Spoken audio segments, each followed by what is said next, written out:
Well, good Monday morning, everybody. So you got a couple people joining me. Appreciate that.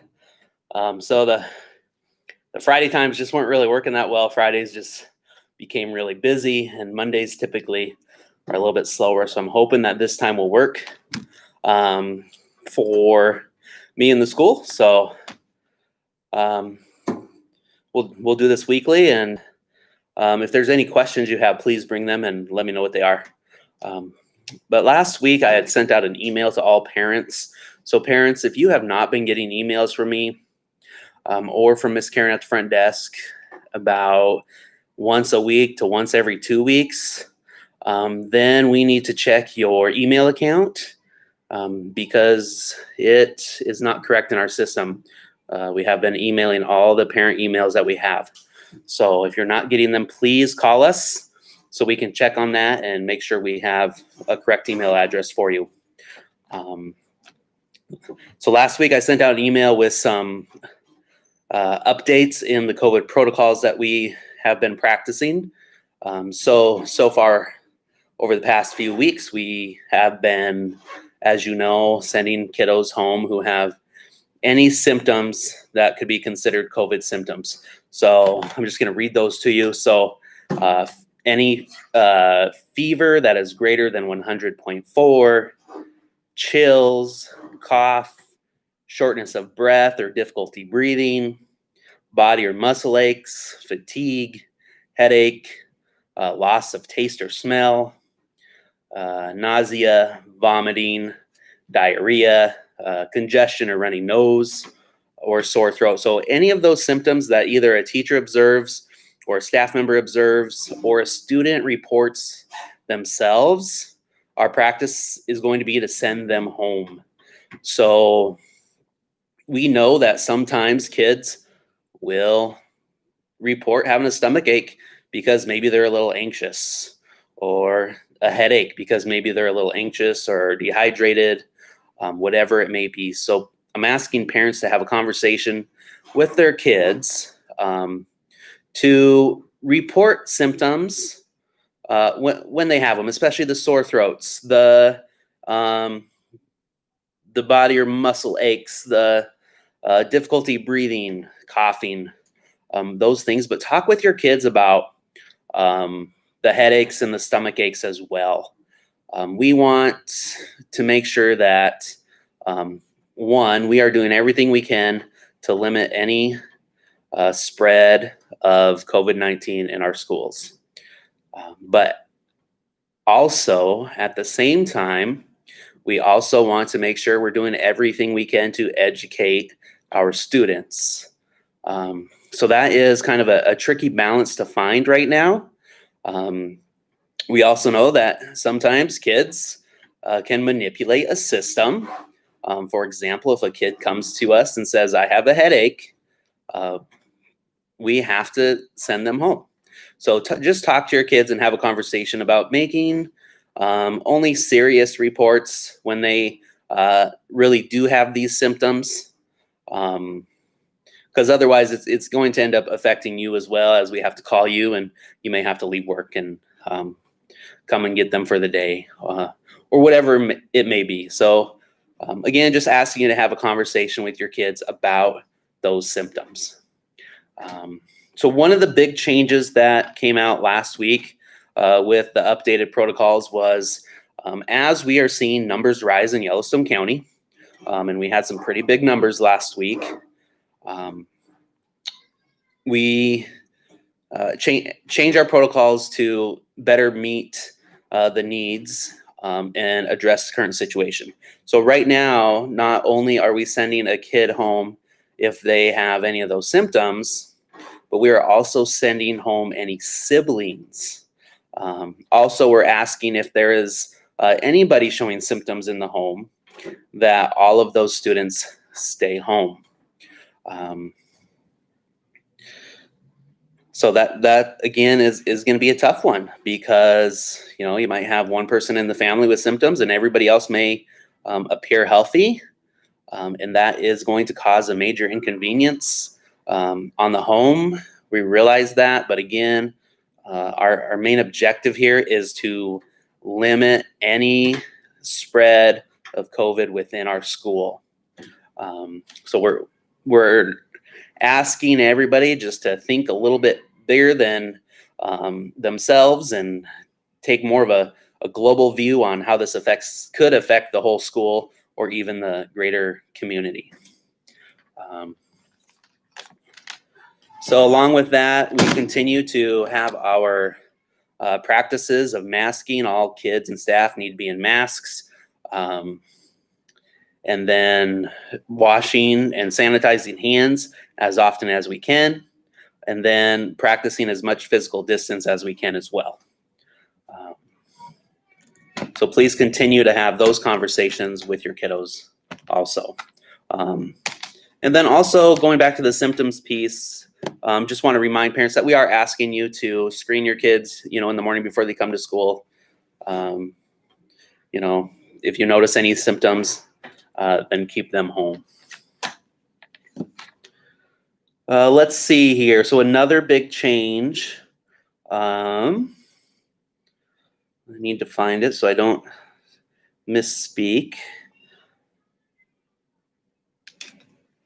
So if somebody in the household has received testing for COVID-19 and you are waiting for results, we are asking that any students in that household wait and stay at home and wait to come back to school until those results are known. So that's for any member in the household. So those were really the two big changes. But there was also a little chart that was sent out in that email as well. So just go over that real quick too.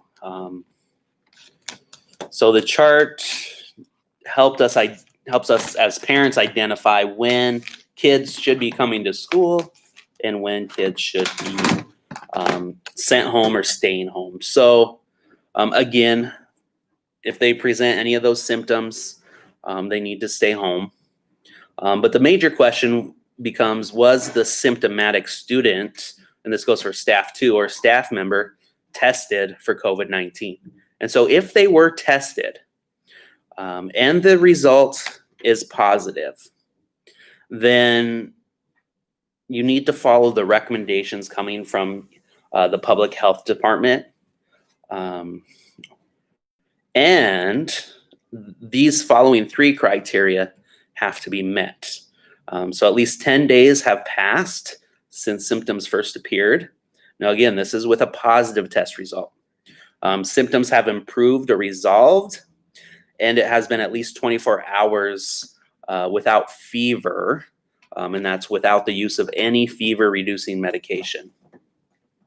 So students and staff returning to school after a positive result must meet the criteria listed, those three things I just talked about. And we are also asking for a copy of your release letter that you should be receiving from Riverstone Health. Now, if the test result comes back negative, the student or staff member can return to school once they are feeling well enough to do so.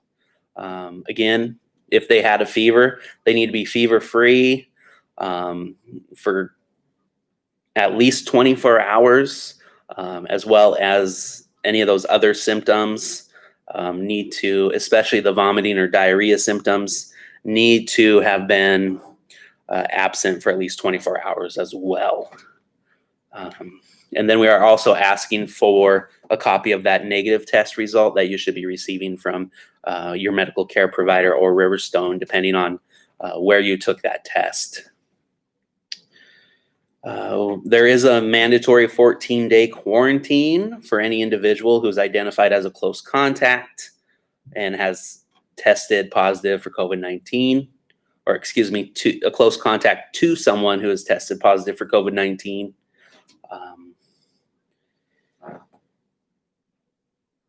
Even if you don't show any symptoms during that 14-day period, And even if you have a test result that comes up negative, you will still need to quarantine for those 14 days. Let's see, what else here? If you suspect that you've been a close contact to someone with suspected or confirmed COVID-19, we're also asking that you do a 14-day quarantine, even if you haven't been contacted by Riverstone. So again, just playing everything on the extremely safe side.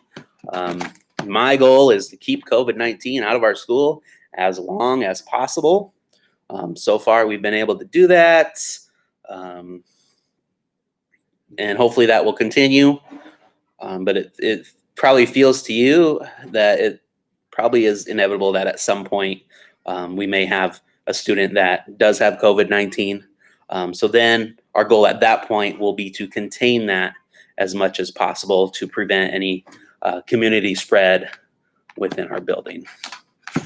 So we certainly do appreciate your understanding and your patience with all of these protocols. I know it is not easy. Anytime my kiddos are sick and I have to stay home with them, it is extremely stressful knowing that I can't be at the school.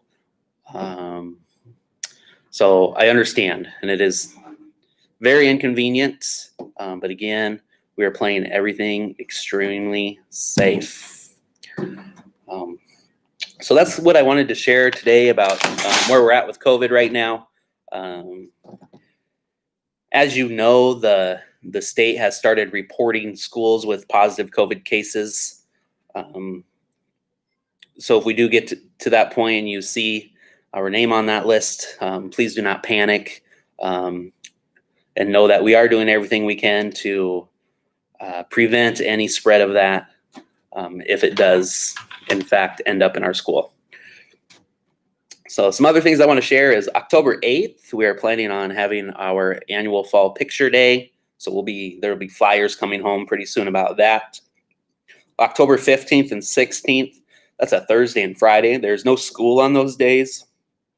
So every year, statewide, those 2 days are no school days so that teachers can use them to practice good professional development and take classes and be better themselves professionally. So 15th and 16th of October, there is no school. What else do we have coming up? Those are the major things right now. We're looking at parent-teacher conferences the first week of November. I believe the dates are November 4th and 5th. It's a Wednesday, Thursday. Now, as things are right now, we will probably be looking at a virtual setup for those. If things improve in the community with our COVID numbers, then it may be possible to have traditional conferences like we have in the past. But as of right now, we're anticipating that those will be in some type of virtual format. So we're planning those things out right now. So I'll get more information to you as we get closer to that, but that's a little bit over a month away still. So otherwise, we've got a few solid 5-day weeks. And any questions I can answer for anybody. I do want to thank anybody who showed up for our virtual open house last Thursday night. I was able to pop into most of those classes as those teachers were presenting. We did ask all the teachers to record their presentation or share their slideshow with us so we can get those on the school website. So we're working on getting all those uploaded to the school website so that anybody who missed that can get on there and see what that teacher has in store for this year. So typically teachers will share their protocols and procedures for the classroom, expectations, a little bit about grading and homework, those types of things. So that's what you can look forward to there.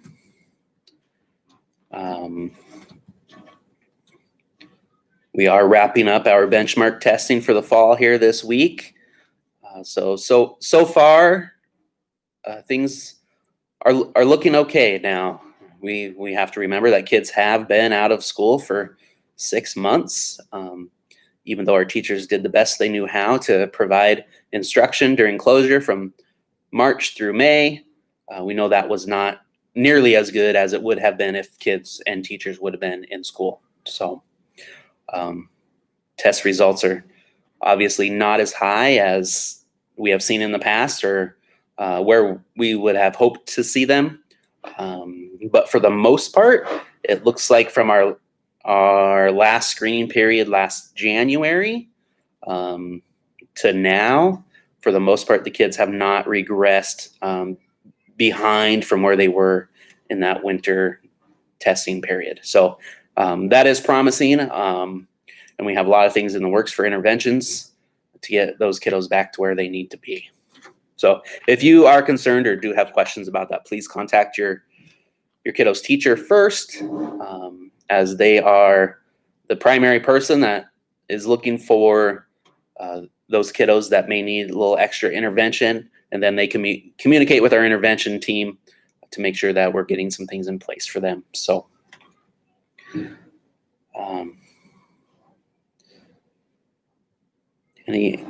any questions, go ahead and just type them in that box there on the side, and hopefully I can answer them for you. As many as you know, starting last Wednesday, we were able to start providing free lunch for any students who need it. So a couple of things to note about that. If they're going to take advantage of that, they do have to have the full lunch. They can't just have, the entree or just the milk. That's part of the USDA guidelines. They have to have the whole lunch. That also only covers their first helping or their primary lunch. Sometimes we have kids who will go back and purchase seconds. So if they do want that opportunity for seconds, they will be charged for that.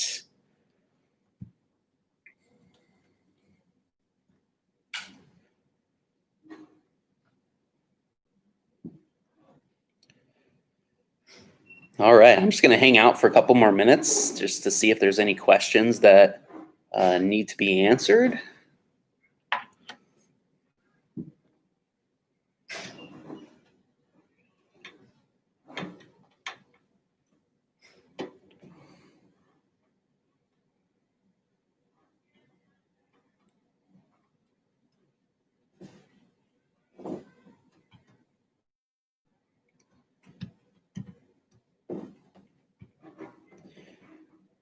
All right. Well, it doesn't look like there's any questions I can answer. So thanks for joining me this morning. We'll try to do this weekly on Mondays at 10 a.m. And as always, we record it and then we'll send out the recording as well. So in case you're working at that time or whatever it may be that you're doing and can't make it on, we always have the information for you later. So, and if you ever have any questions, please don't hesitate to get in contact with us via email or phone call. So hope everybody has a great Monday, a great week, and we'll talk to you soon.